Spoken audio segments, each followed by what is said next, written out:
Donc là, il faut vraiment, c'est important de bien retenir que dans un repère semi-logarithmique, en base 10, donc on a l'axe des abscisses en général, enfin dans ce repère, en tout cas les explications que je vous donne ici, c'est pour un repère semi-logarithmique dont l'axe des abscisses est gradué de façon linéaire, hein, comme on avait l'habitude de le faire, avec une échelle linéaire, et ces histoires de proportionnalité qui sont respectées.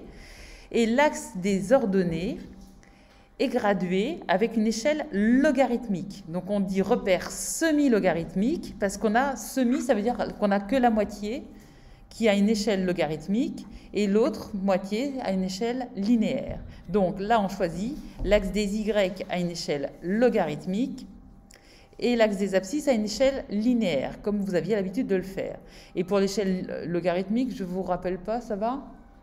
En fait, ici, on écrit les valeurs de Y.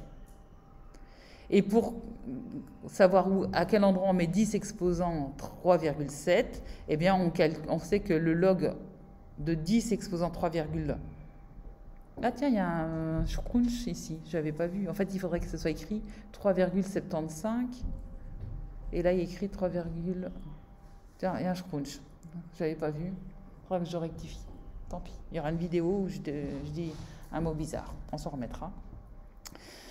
Donc, voilà pour l'échelle logarithmique. Et ici, à retenir donc, dans un repère de ce genre, c'est que comme on peut, du coup, représenter une fonction ou une situation qui prend des valeurs qui sont très étendues et strictement positives, elles vont se comporter différemment. On sait, hein, on avait vu, on les place comme ça dans le repère. Vous vous souvenez de cet exercice? Et là, ce qui est intéressant ici, en fait, quand vous placez ces points, là, vous aviez constaté que les points, ils étaient alignés. Les points qui sont en vert, les points A, ils sont alignés. Les points C, ils sont alignés. Les points B, ils sont alignés. Et les points D sont alignés. C'est parce qu'en fait, on est dans une situation où on peut, en prenant les logarithmes de leur ordonnée, trouver une équation de droite sous la forme y égale mx plus p. Parce qu'en fait, les ordonnées des points de l'exercice précédent, ils vérifient cette propriété-là. Ça va? Et donc, quand on a le graphique d'une fonction dans un repère semi-logarithmique, donc en fait, on pourrait très bien dire qu'on représente notre fonction, enfin, on représente dans un repère normal la fonction qui, la fonction g qui à x associe le logarithme de f de x, comme on l'avait fait dans les exercices que je vous avais donnés ici. Ça va? Là, vous ne saviez pas que vous aviez un repère semi-logarithmique parce qu'en fait, vous représentiez juste la fonction qui à x associe le logarithme de cette fonction. Ça va? Eh bien, quand on est dans cette situation et qu'on voit qu'on a des points qui sont alignés, eh bien, on cherche l'équation de la droite qui est associée et on sait qu'en fait, la fonction f qu'on va obtenir, eh bien, alors, si les points sont exactement sur cette droite, c'est que c'est la fonction g qui a pour expression analytique g de x égale 10 exposant mx plus p. Et si c'est une approximation graphique, eh bien, c'est la fonction f qui à x associe la valeur approchée qui est donnée par 10 exposant mx plus p. Ça va? Comment c'est qu'on va faire f de x ou g de x? Ben parce qu'en fait, quand on parle de modélisation, c'est parce que tu sais que ça dépend du contexte. Si c'est exactement les points, ils appartiennent, ils vérifient exactement, ils sont sur ta droite. C'est des points de la droite. Ça veut dire qu'en fait, c'est une fonction qui a exactement cette expression analytique. Mais si tu as pas tous les points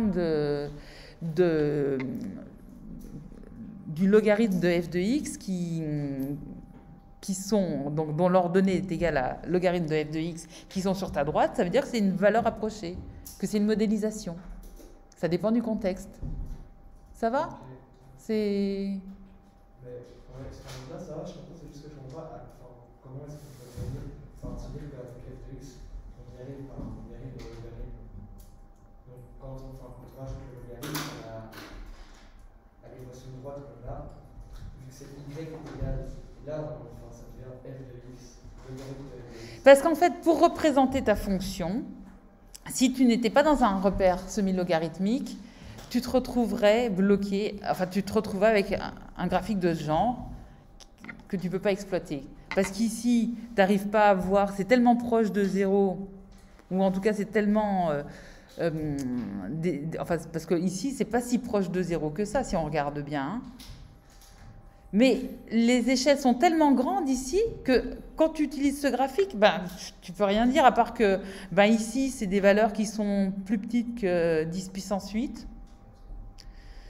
Et puis par là, ben, c'est des valeurs qui sont plus grandes que 10 puissance 8. Et puis voilà. Alors qu'ici, tu arrives mieux à pouvoir exploiter. Donc c'est pour ça que tu as intérêt à utiliser un repère semi-logarithmique, ou si tu trouves que les repères semi-logarithmiques, ça ne te plaît pas, tu restes dans un repère classique, mais tu sais qu'ici, tu n'as pas représenté la fonction f, ou la fonction g, ou la fonction h, mais le logarithme de g. C'est juste pour faire encore un zoom. C'est plus qu'un zoom en fait, hein, parce que même si je grandissais ici, si je pouvais grandir ici, ben, j'aurais toujours cette situation où il y a un moment où on est proche de l'axe des abscisses et un moment où on s'en éloigne. Alors qu'ici, tu vois, là, tu as une exponentielle, ou tu as une fonction qui a une croissance exponentielle, et ici, tu as une droite. C'est pas un zoom, parce que là, je peux zoomer comme je veux, j'aurais jamais... Ou j'aurais l'impression que c'est une droite, mais c'est une illusion d'optique. Alors que là, dans cette situation-là, pour ces fonctions g et h définies de cette façon-là, j'ai des droites ici. C'est pas une illusion d'optique, c'est des droites. Et c'est bien démontré, là, à la fin de l'exercice. On a des droites. Donc ici, tu peux, comme tu as pour la droite qui est en vert, tu sais que son équation, c'est exactement ça, parce que la fonction g qu'on a choisie... alors, c'est pour... si je parle du vert, c'est pour la fonction h qu'on a choisie. Son expression analytique, c'est égal exactement à ça. Ça va? Du coup, dès qu'on nous demande la expression analytique, la fonction f égale dans un repère semi-logarithmique, on a toujours revenir avec le logarithme. Ah oui. Pour trouver la... Oui. Ça va? Et le logarithme en passe 10 parce que c'est les repères semi-logarithmiques. On pourra en faire dans d'autres bases, mais tu verras que dans le commerce, on utilise la base 10. Hein. Ok? Bon, c'était un peu long, j'espère que c'est un peu plus clair. Ça va? Allez, je vous laisse travailler sur la suite de l'exercice avec Clara, là, et son échelle logarithmique.